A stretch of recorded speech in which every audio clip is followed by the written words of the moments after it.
Isa sa mga paraan, isa sa mga pinakamabibisa at malakas sa paraan ng pagbuburi sa Panginoon ay ang pakikinig sa mga babala.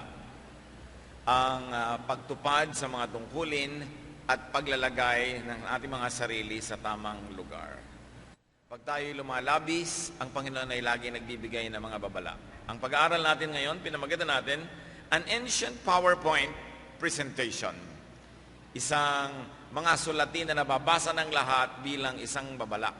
Salamat Panginoon dahil kayo'y mabuti, dahil kami nililinis at pinapatawad nyo. Patuloy nyo po kaming ilapit sa iyong puso, Panginoon, nang naaming madinig ang inyong tinig, masunod namin kayo. We want you to be our speaker, O God. Please speak to your people using your servant only as your instrument. Forgive us our sins, cleanse us, God. We want to follow you. Teach us, instruct us. In the name of Jesus Christ, your Son, our Lord, we pray with thanksgiving. Amen. Ang ating kasaysayan po ay naganap sa pagitan ng mga 700 to 500 BC, noong ang Babylon, or now present-day Iraq, was the king of the world, or at least the Middle Eastern world. Daniel 5, 1-4. One evening, King Belshazzar gave a great banquet for 1,000 of his high officials, and he drank wine with them. He got drunk and ordered his servants to bring in the gold and silver cups his father Nebuchadnezzar had taken from the temple in Jerusalem. Belshazzar wanted the cups so that he and all his wives and officials could drink from them. When the gold cups were brought in, everyone at the banquet drank from them and praised their gods, made of gold, silver, bronze, iron, wood, and stone. So matagal nang naganap, halos 2,500 taon ang kasaysayan. Itong nakaupong hari ngayon ay hindi na si King Nebuchadnezzar, namana na niya ang trono. At si King Nebuchadnezzar, nung panahon niya ay sinakop ang Israel, sinakop ang Judah, kinuha ang mga high society people from there to teach them to govern for Babylon. At nagkaroon ng maraming kasaysayan ng haring ito, na ang theme lang naman ay ang pagmamataas, pagyayabang at pagtutuwid sa kanya ng Diyos, kuminsan sa napakasakit na paraan. Naging instrumento ng Diyos sa pagtutuwid kay Haring Nebuchadnezzar ang propetang si Daniel. At ngayon, bagamat iba na ang hari, buhay pa rin si Daniel, pero parang hindi siya kasali sa mga activities sa palace. Apparently, the present king has not known Daniel or has not developed a relationship with this very special prophet. Now, bumukas ang tabing sa isang napakalaking pagtitipon, and there were many intoxicating elements, mga bagay na nakakalasing, nakakapagpalabo ng isip. There was the high society there, 1,000 of his highest officials and their wives. There was victory and prosperity apparently to celebrate about, and there was a lot of wine. Now the temptation, of course, is to push the limits. Pag hari ka, walang sumasalungat sa'yo, makapangyarihan ka, ang kingdom mo ay mayaman at maraming sakop, parang wala nang pwedeng pumigil sa'yo. And you develop a culture of impunity. Yung basta gusto ko, wala na akong accountability, kahit anong gusto ko, nakakalusot naman, so gagawin ko pa ng gagawin ang gusto ko. At ito ang tukso, nakaharap ngayon itong napaka-yaman at makapangyarihang hari, na minana lang naman yung kanyang kaharian. So in that party, grave errors were done. One was the desecration, the abuse of the holy vessels of the temple of God in Jerusalem. Nung sinakop ni Nebuchadnezzar sa nakaraang henerasyon ang Jerusalem, kinuha niya lahat ng mga ginto na mga tasa, mga baso, mga palanggana, mga gamit sa loob ng templo na ginagamit lang sa pagsamba sa Panginoon, sa mga ritual na banal. Ito ay kinuha niya bilang patunay ng kanyang pananalo, trophies. Pero iginalang naman ni Nebuchadnezzar ang mga vessels na ito, tinago lang niya sa holy treasury, sa royal treasury, yung mga holy objects na ito. Pero ibang klase si Belshazzar. Nilampasan niya ang pagmamalaki, ang pagyayabang ng nakaraang hari. Now, what was the desecration that was done? It was the use of holy vessels in praise of idols.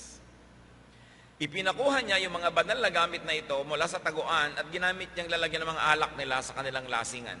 In their unbridled merrymaking, they desecrated very holy objects. They crossed a line. Mga kapatid, kahit kuminsan tayo may privilege, tayo ay may kapangyarihan, mayroong otoridad, may edad tayo, pinapakinggan, meron tayong boses, meron tayong mga bagay na hindi ginagawa, may mga linya tayong hindi tinatawid. Lumalagay pa rin tayo sa lugar, bagamat maluwag na yung lugar na yon compared to others, but you still respect lines that you don't cross. Belshazzar crossed this line. Daniel 5:5. Suddenly a human hand was seen writing on the plaster wall of the palace. The hand was just behind the lampstand, and the king could see it writing. Hindi kaginsa-ginsa, ay bigla na lamang may lumawas na kamay sa likod ng mataas na lalagyan ng mga kandila, mga ilawan. Walang katawan, kamay lang. Kamay na nagsusulat doon sa mataas na dingding ng bulwagan na yon. So probably this was the original PowerPoint.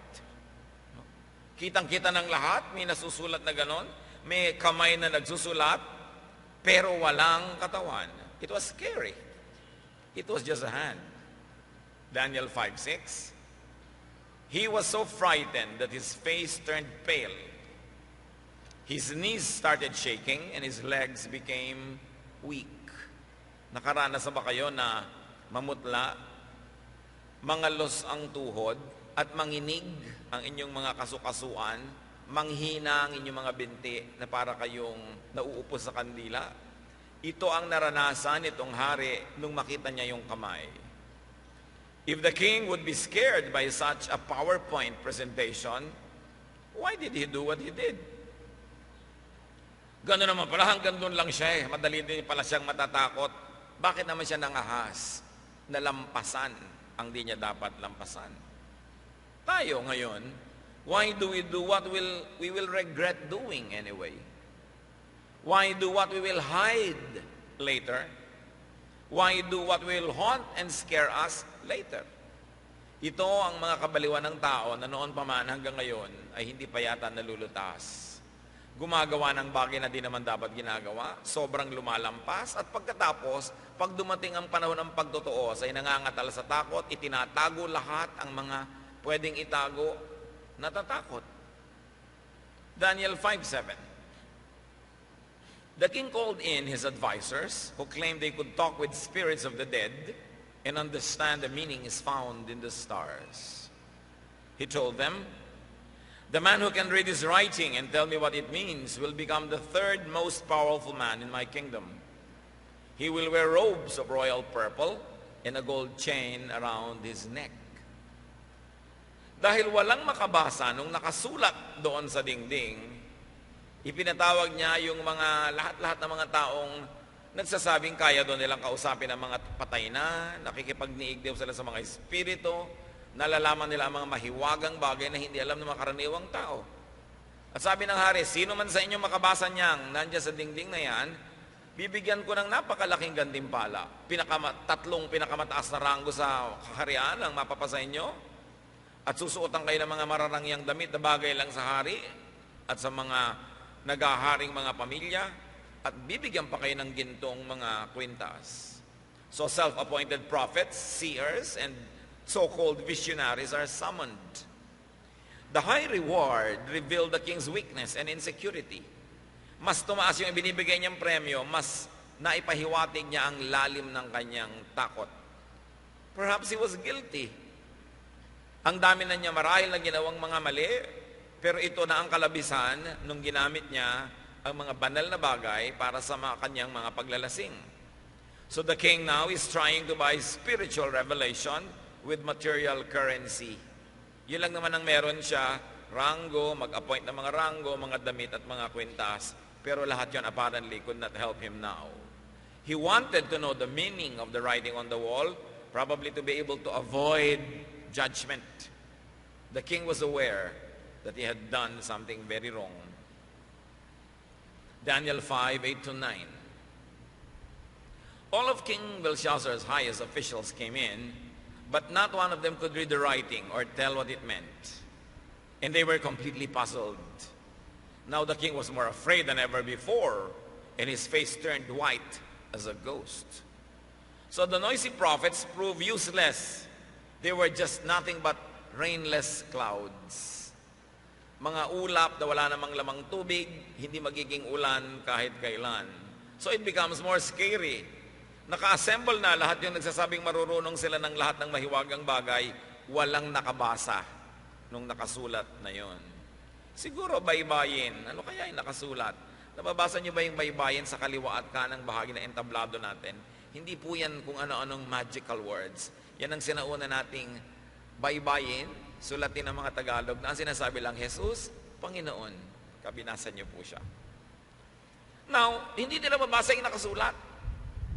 Lalong natakot ang lahat dahil sino pa ang pwedeng tumulong?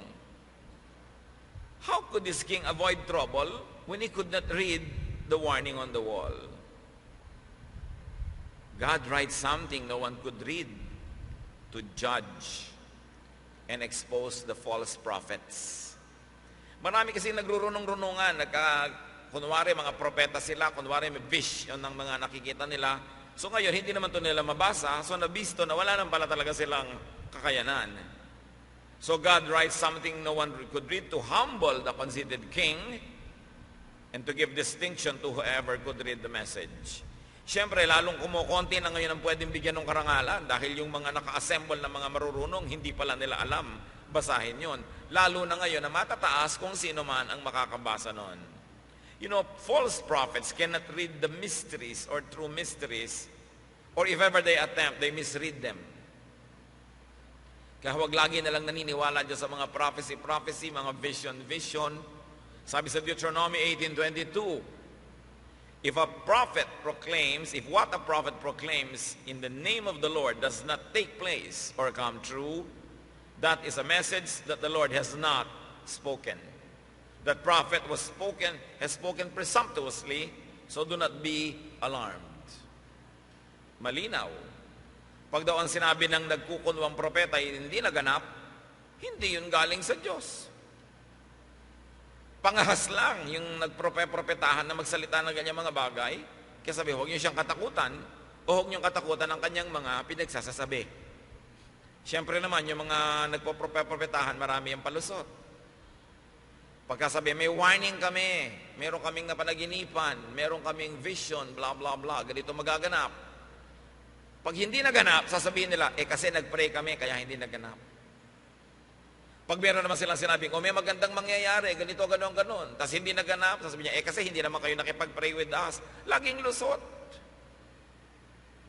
Pero ang sinasabi sa Biblia, pag may sinabi silang magaganap, dapat maganap. Pag may sinabi silang hindi magaganap, dapat hindi maganap. Pag hindi natupad yon, fake ang prophecy. At malamang na fake yung prophet na yun dahil ba't hindi totoo at hindi nagaganap ang sinasabi niya. Daniel 5:10-12. Nagkagulo sa palasyo, hindi na makakita ng makakabasa ng sulat na yon. When the queen heard the king and his officials talking, she came in and said, Your Majesty, I hope you are live forever.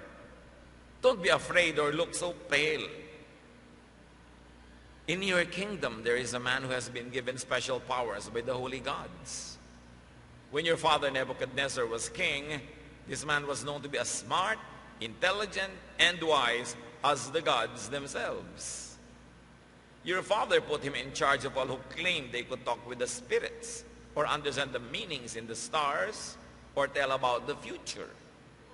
Not only is he wise and intelligent, but he can explain dreams and riddles and solve difficult problems. Send for Daniel, and he will tell you what the writing means. So the queen is not in the wild party after all. You know, this is the importance of having someone remain sober. Na pag nalalasing na yung iba, hindi siya lasing. Pag nababaliw yung iba, hindi siya baliw. Pag sobrang nabubusog yung iba at nakakatulog sa kabusugan, siya hindi. Someone in the family, someone in the group should remain sober and wise. Para pag tayo nahihibang at naliligaw, meron man lang umakay sa atin na may malasakit. So she informs the clueless king about Daniel. So bakit ka po natatakot, mahal na hari?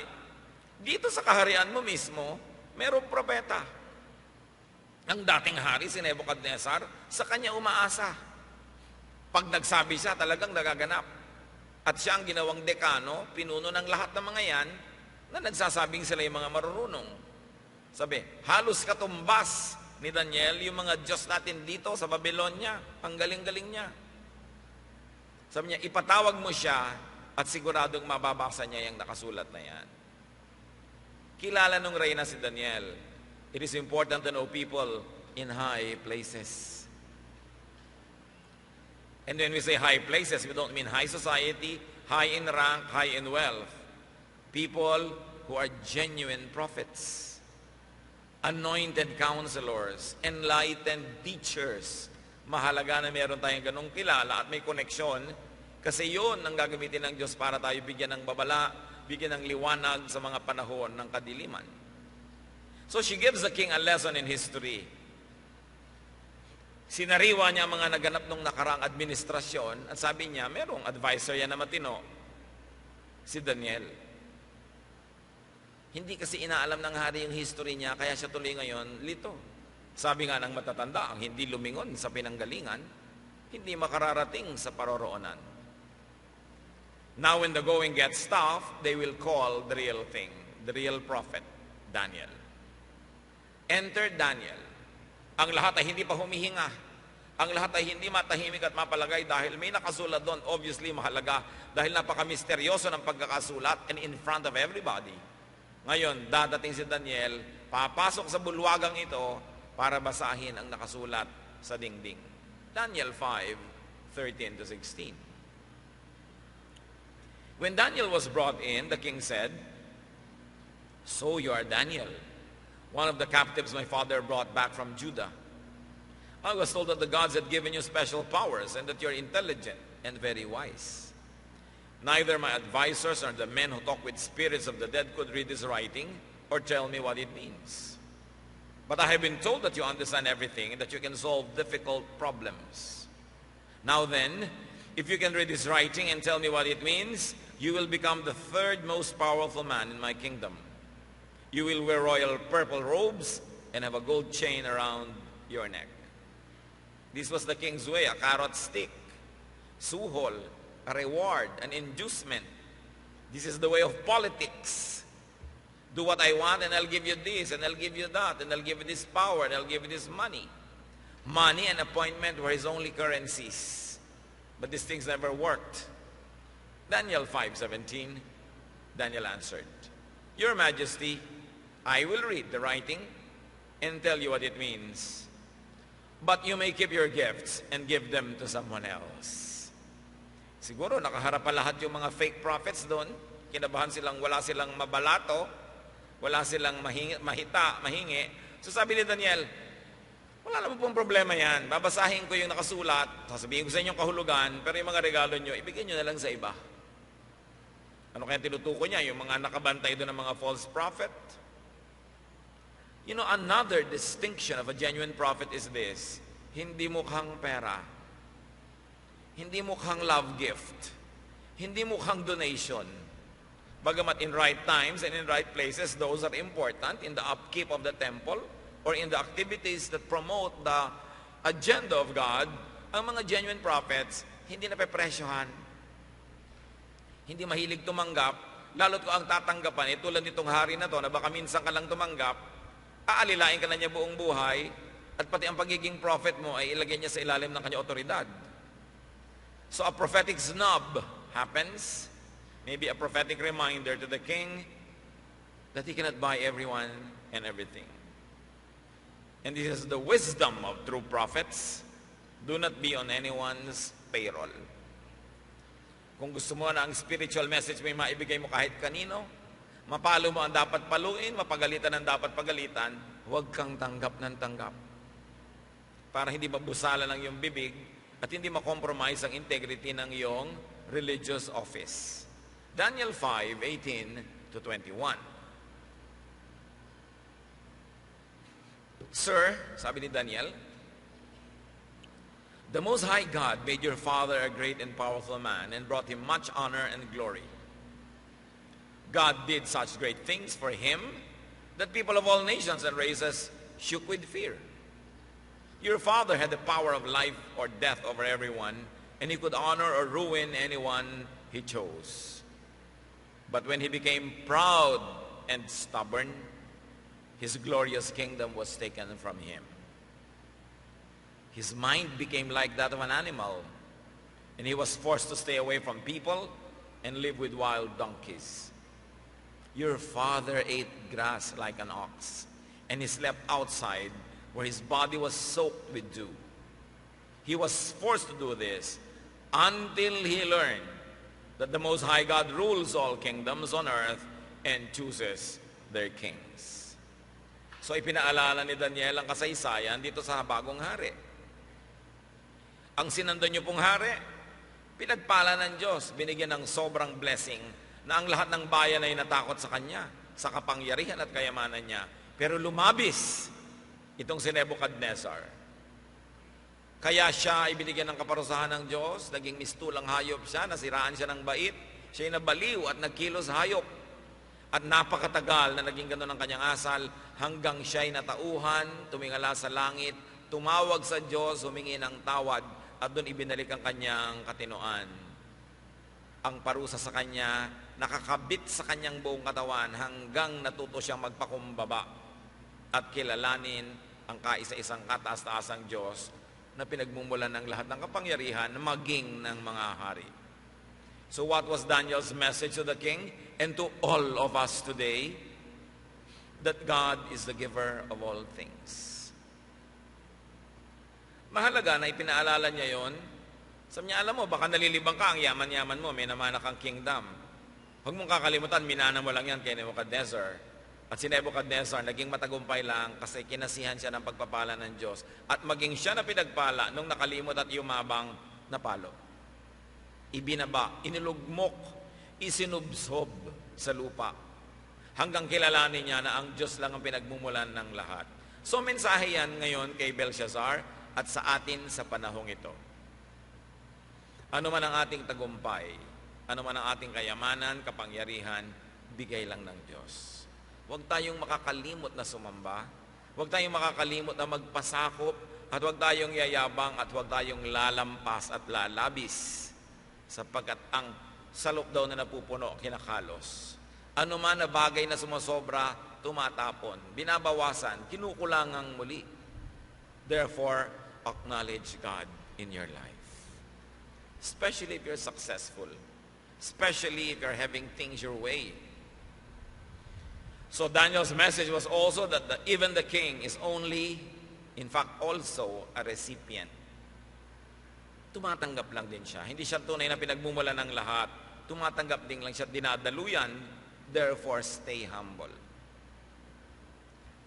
Bakit natin pinag-aaralan itong naganap ng matagal na? Because there could be a writing in your very own wall. Maaaring sa sarili nating dingding, palasyo man o hindi, may nagsisimulang magsulat ng mga babala. O baka may nakasulat na ng mga babala. Tapos hindi natin maintindihan yung babala na yon. Kaya kailangan pag-aralan natin ang kasaysayan because history repeats itself.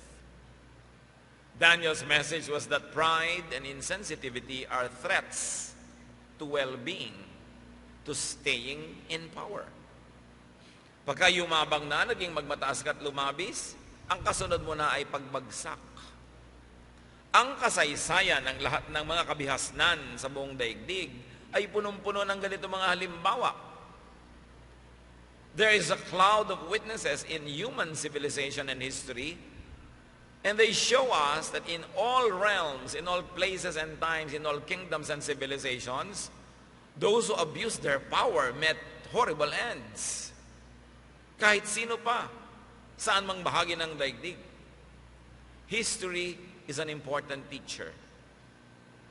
At siguro kaya maraming sakit ang ating lipunan na hindi malutas-lutas, kasi marami sa atin nun laging absent pag history yung subject. O kaya absent-minded, o ayaw makinig, bored, at pag tinatanong mo ng lahat na may kinalaman sa history, hindi masagot. Kaya paulit-ulit din ang mga problema ng ating lipunan. Pabalik-balik lang yung mga karakter ng history. Paulit-ulit ang mga dinaranas natin mga dilubyo. So learn from the mistakes of those who have gone before you. Learn from the mistakes of your fathers. Mga tatay, kung nakita nyo na ang naging mga pagkakamali ng mga sarili nyong ama, mga lolo, mga amain, mga babaero, mga lasenggo, mga sugarol, mga nagbubuhat ng kamay at madadaha sa asawa at mga anak, baka naman pati sa inyo ngayong henerasyon, tinutuloy nyo pa yan. Learn from history. Kahit mga nanay, kung nakikita nyo na yung mga nanay nyo, mga tiya nyo at mga lola nung araw ng mga bulagsak, hindi marunong magtipid, hindi marunong mag-ipon, tapos ngayon gano'n na naman kayo, bakit pa may kasaysayan kung hindi tayo matututo? Kaya mahalaga ito, hindi lang natin pinag-uusapan si Belshazzar. Ang totoo, there could be a Belshazzar in each one of us. That's why we're talking about this story. Anong mga dapat na nating malaman sa nangyari sa ating bayan? Alam na natin na pagka kinakalbo mo ang gubat, mawawala ng halaman at mawawala ng punong matalalim ang ugat. Pagka umulan, aano rin agad ang tubig pababa, babaha. Alam natin yun at nagaganap yun ngayon. Pero patuloy pa rin at patuloy, taon-taon, pag may flash flood, ang daming daladalang mga troso na pinutol pa rin ng iba. Kahit ang dami-dami ng mga patotoong yan ay masama sa ating kalagayan. At ang mga ilog na ating binabarahan ng basura o ng mga bahay o anumang pinagbababara natin dyan, nilalagyan ng basketball court, barangay hall, mga bahay yung mga ilog, ine-extend yung lupa. Siyempre, pagdating ng maraming tubig, walang pupuntahan. Kundi tumaas, di baha. Kailangan pa bang i-memorize yan? Kaya tayo nagdurusa kasi paulit-ulit lang ang mga mali na ating mga ginagawa. History, as we have said, is such a great mentor. Dapat tayo mag-aral ng kasaysayan, pati mga pagkakamali ng mga politiko noon na inuulit ng mga politiko ngayon, pare-pareho tuloy nagiging mga ending, ganun at ganun. Daniel 5:22-24. Patuloy ni Daniel, King Belshazzar, you knew all of this, but you still refused to honor the Lord who rules from heaven. Instead, you turned against him and ordered the cups from his temple to be brought here, so that you and your wives and officials could drink wine from them. You praise idols made of silver, gold, bronze, iron, wood, and stone, even though they cannot see or hear or think. You refuse to worship God who gives you breath and controls everything you do. That's why he sent the hand to write this message on the wall. So sabi nito si Daniel, alam niyo naman lahat yan Hindi ko na kailangan sabihin pa sa inyo. Pero sa kabila ng alam nyo na natili pa rin kayong matigas ang ulo. At hindi lang yon, nilampasan nyo pa ang inyong amang si Nebuchadnezzar. Bagamat hindi naman niya biological father, kasabihan kasi nung araw, pagka merong king, lahat ng mga kings before him, ang tawag, ama niya. Salita lang yon. Kahit ibang dynasty, kahit ibang family, but they inherit the throne. So sabi, lumampas na kayo, palibas at walang pumipigil sa inyo. Akala nyo lahat makakalusot. Hayan, lumampas kayo. Makikita nyo ngayon, kaya ipinadala ng Diyos yung sulat na yan dahil may babala. So here, the king receives a very sharp rebuke. So you see the wisdom in not receiving a wicked man's gift.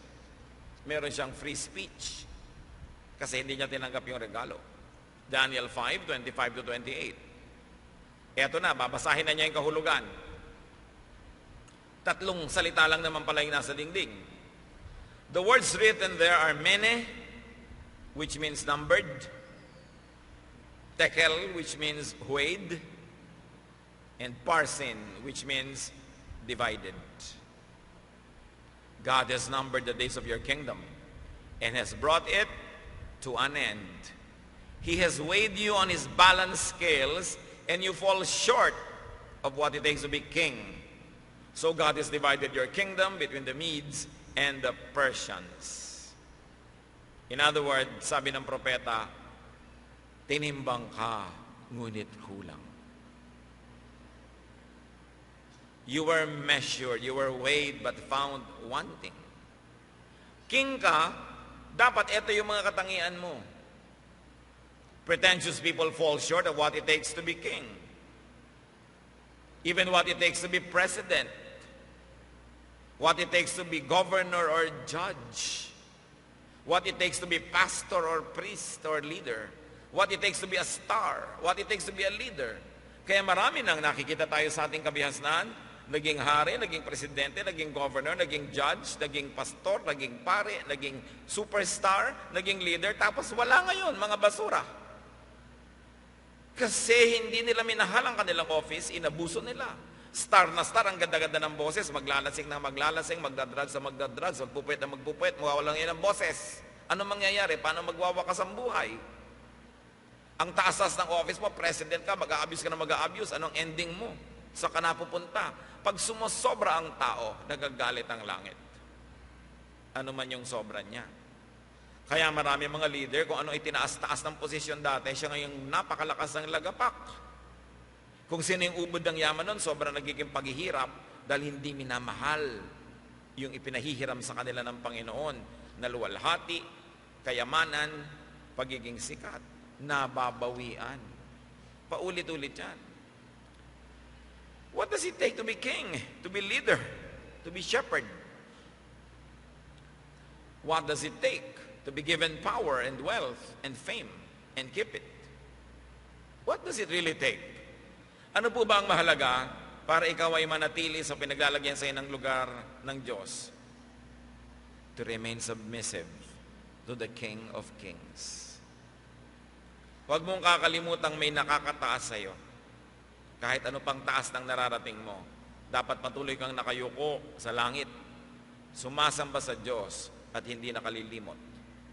To obey the chain of command. Hindi ko mo tumataas ka na, susuwagin mo na yung mas nakakataas sa iyo, lalo't Diyos yung nakakataas sa iyo. At ang kayamanan, katanyagan, kapangyarihan, ipinapahiram ng Diyos para tayo maging kasangkapan ng kanyang kabutihan, for you to be a channel of the great King's rule. Bakit ka mayaman? Ano ba ibig sabihin ng mayaman? Sobra sa pangangailangan mo ang nasa bulsa mo. Kasi para gamitin ka ni Lord na mag-distribute naman ng mga sobra dyan para sa mga tama at mabubuting mga gawain at proyekto at para sa kapuspalad at para sa mga kawawa at mga mahihina. Magaling naman sa mata ang Diyos bakit sobra? May dahilan, hindi lang para sa'yo. Bakit ka binibigyan ng Diyos ng kapangyarihan? Pag nagpupirma ka ng isang bagay, umaandar ang isang proyekto. Pag may sinabihan ka, sumusunod. Halimbawa, isa kang personality, sino mo ang ginagamit ko sa aking kutis ay ganitong sabon, nagbibilihan ng lahat. Meron kang power of persuasion and influence. Gagamitin mo lang ba yon para linlangin yung mga tao na hindi mo lang pala talaga ginagamit yon, kunwari lang, hindi naman yun na nagpaganda sa balat mo? Nanong gamutin mo, pinantal ka pa nga. No? Pero kunwari, yun ang ginagamit mo, ay panlilin lang, maling paggamit ng influence. When you are given influence, you've got to influence people to do what is good, what is proper, what is productive, fruitful, spiritual. Hindi yung gagamitin mo influence mo para sila imali. Kaya kami kapangyarihan para mag-promote ka ng katarungan. Kupkupin ang mga naaapi, ituwid ang mga lumalabis. Hindi yung kakampihan mo ang mga lumalabis dahil mga tauhan mo. Tapos patuloy kayong magsama-sama mga api, mababawian ka ng ganyan. Ang lahat ng kapangyarihan at pagpapala ay galing sa Diyos. Pagka hindi mo ginamit sa ikaluluwalhati ng Diyos, mawawala. Those who are blessed are there to dispense blessing, truth, healing, and well-being. Kung magaling ka magsalita, gagamitin mo yon to persuade people to change their lives and to more and more godliness. Gagamitin mo yon para ang mga tao ay mapalaya mula sa mga nagpapahirap sa kanilang buhay. Hindi mo gagamitin para mambola, magbenta ng mga bulok at walang kwenta dahil kayang-kaya mong ibenta dahil magaling kang magsalita. Nananagot tayo sa Diyos sa lahat ng ating mga talento. Maganda ka para bigyan mo ng luwalhati ang Diyos, hindi upaakitin ang lahat ng mga taong naguguluhan lang naman dahil hindi ka naman maangkin. Naaakit lang sila at nalilagalig, nababagabag, tapos wala naman sila mahihita. Hindi gift ang manggulo ng kapwa. Kaya kung hindi mo rin lang ibibigay yung kagandahan mo doon sa taong yun, huwag mo siyang akitin. Dahil guguluhin mo lang siya. You must be responsible for the blessings that God gives you.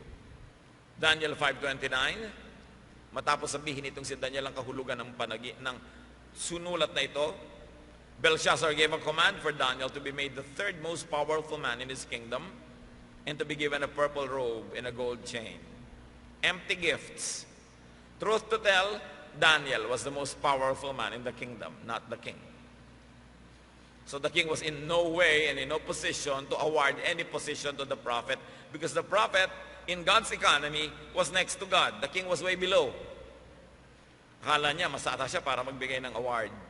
And besides, the prophet was not interested in his gifts. Daniel 5:30-31.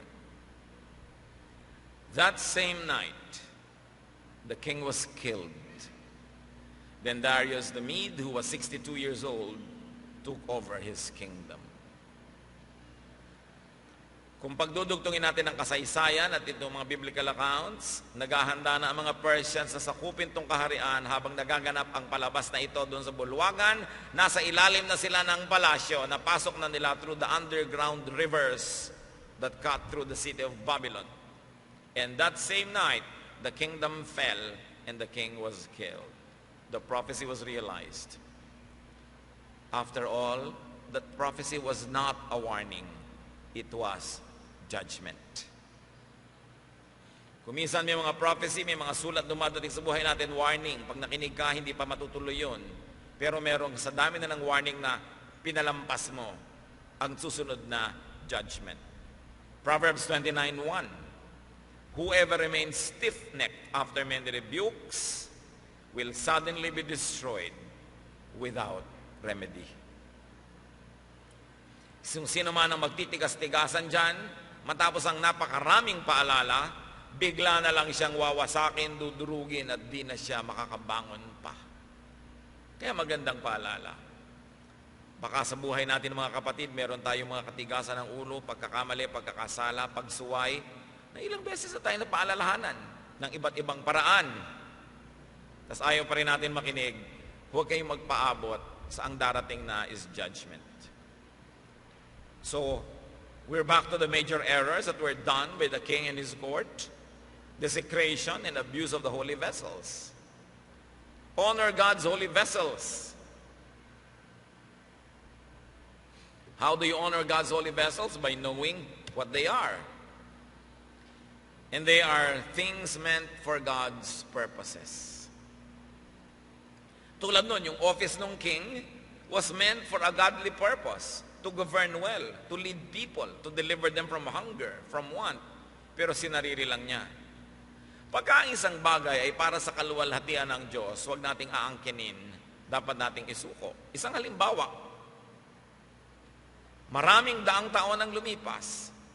First century Christianity, Acts 4:32-35. Para makita natin ganun pa rin ang judgment ng Diyos sa nagmi-misuse ng kanyang mga pagtitiwala. The group of followers all felt the same way about everything. None of them claimed that their possessions were their own, and they shared everything they had with each other. Everyone who owned land or houses would sell them and bring the money to the apostles. So there was this culture of sharing and submission of what people had to the apostles. Acts 5:1-2. Ananias and his wife Sapphira also sold a piece of property, but they agreed to cheat and keep some of the money for themselves. So itong si Ananias at si Sapphira mag-asawa, nag-pledge din sila. Nakiisa rin sila sa spirit of giving. Pero nagkasundo silang mandaya. Kumupit tayo. Magbigay tayo pero kumupit tayo. Talagang itong mag-asawang ito, magkasundo, partners in crime. So there was going to be partial sharing and partial submission, therefore deception. Acts 5:2-4. So when Ananias took the rest of the money to the apostles, Peter said, "Why has Satan made you keep back some of the money from the sale of that property? Why have you lied to the Holy Spirit? The property was yours before you sold it, and even after you sold it, the money was still yours. What made you do such a thing? You don't lie to people, you lied to God." Kahit hindi sinabihan si Pedro, the Spirit in God told him about what happened. Sabi niya, you were stealing. You were lying to the Holy Spirit. So ito ang pagkakamali ninyo. You steal. Acts 5:5-6. As soon as Ananias heard this, he dropped dead. And everyone who heard about it was frightened. Some young men came in and wrapped up his body. They took it out and buried it. Judgment, capital punishment. Hindi inaasahan ng tao. Siguro akala niya, lusot lang, madalasan nilang ginagawa yan. Pero biglang dumating yung judgment. Namatay siya bigla. Acts 5:7-10. 3 hours later, Sapphira came in. But she did not know what had happened to her husband. Nakalibing na pala. Peter asked her, "Tell me, did you sell the property for this amount?" "Yes," she answered. "That's the amount." Then Peter said, "Why did the two of you agree to test the Lord's Spirit? The men who buried Ananias are by the door, and they will carry you out." At once, she fell at Peter's feet and died. Bigla na lang namatay ang mag-asawang ito na nandadaya. In full view of everybody. Siguro biglang nag-increase sa collection.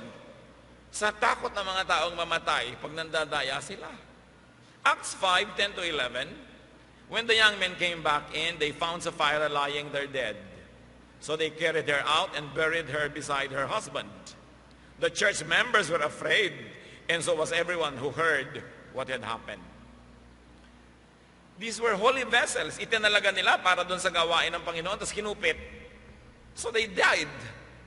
Now, what are other holy vessels of God? Hindi lang funds, people. People He uses in His reign and ministration. You know, people are never holy. We are trying to be, but we don't become really holy until we are changed when we meet the Lord face to face and all His glory is transferred to us after death. But in this life, though we cannot be sinless, we try to sin less and less. But there are some people who are very special to God. And these people, instead of gold, instead of cups and basins, these people are God's vessels. Sila yung channels of blessing, dinadaanan ng pagpapala ng Diyos para sa mga tao. These are very special. One of them was Moses. Numbers 12:1-10. Although Moses was the most humble person in the world, Miriam and Aaron started complaining. Yan ang mga reklamo sa mga problema sa mga mananampalataya. Complaining. Who does he think he is? Sabi ng magkapatid. The Lord has spoken to us, not just to him. At ito po ang problema ng mga sub-leaders. Akala nila kung yung leader nila blessed at nabe-bless na rin sila through the leader, sila ay meron na rin kakayahan. Samantalang sila ay under that leader. Kaya sila nabe-bless. So the Lord heard their complaint and told Moses, Aaron and Miriam to come to the entrance of the sacred tent.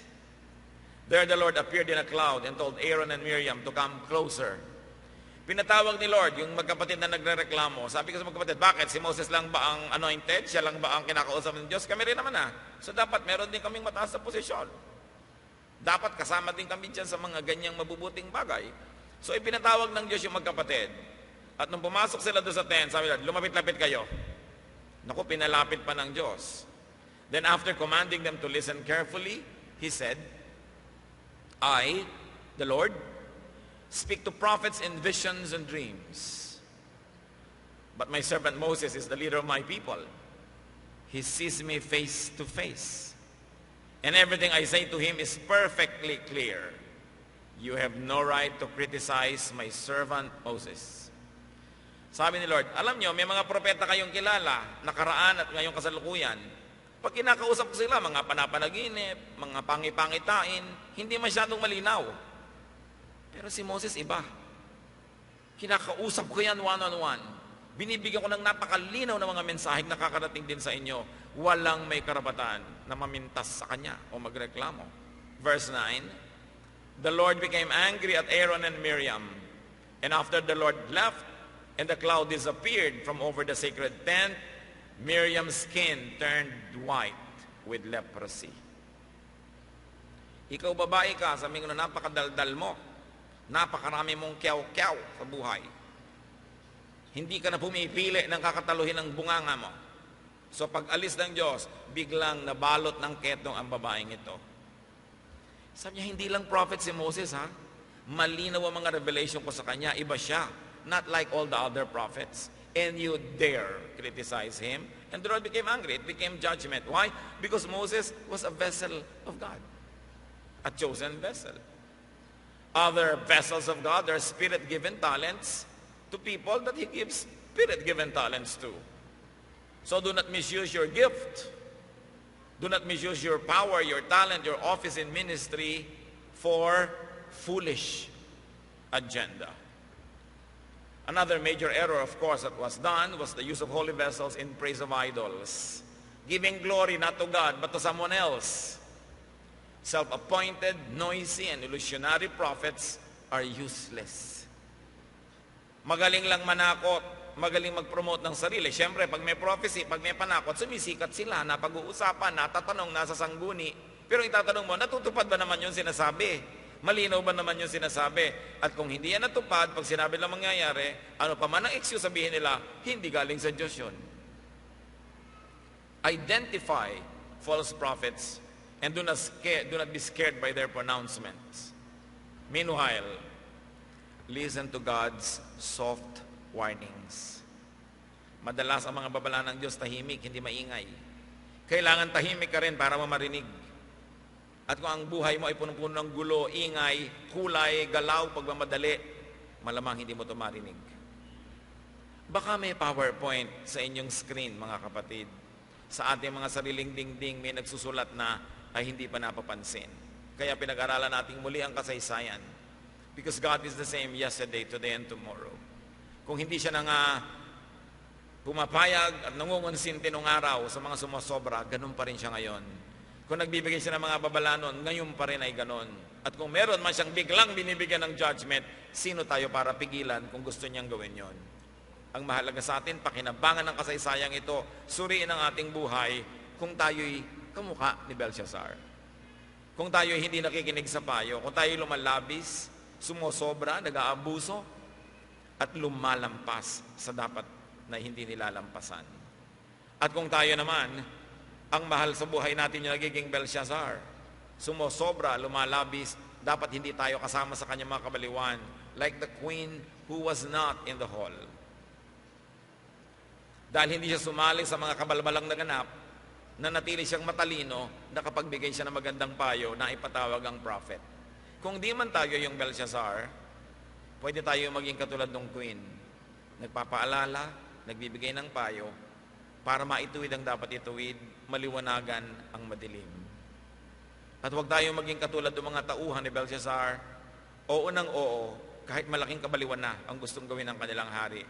Pero lahat sila nagdusa, because when their empire fell, they were all, of course, stripped of their office and dignity. Many of them were imprisoned, even killed. Huwag tayong magbulag-bulagan, huwag tayong magpipipipihan sa mga ginagawang pang-aabuso ng mga taong malapit sa atin. We must register our protest, our correction in a godly way. Alin sa mga karakter na ito, tayo. Pwede rin tayo maging tulad ni Daniel, bagamat siguro in a much lesser way, na tayo yung dinadaluyan ng pagpapala ng Panginoon, maging matapat tayo. Huwag tayong mukhang pera, mukhang love gift, huwag tayong lagi nalang merong price tag ang mga ginagawa. At kung tayo binibigyan, kung ang nagbibigay naman, kokontrol lang sa atin, huwag na, kanya na.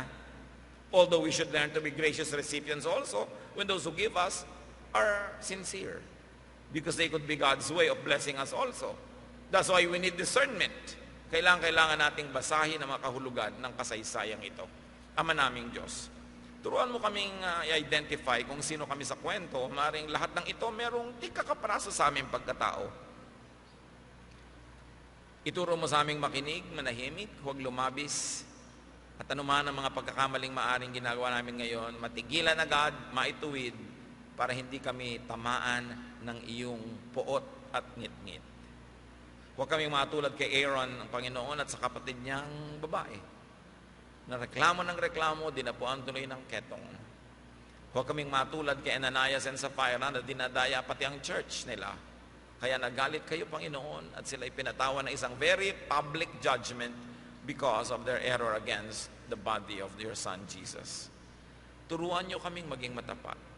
Pakinabangan namin mga kasaysayan na ito.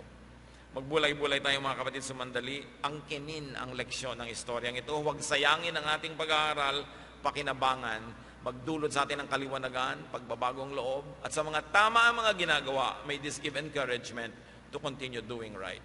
Let's be silent before the Lord. O God, as we are silent before you, continue to reveal your practical truth to us.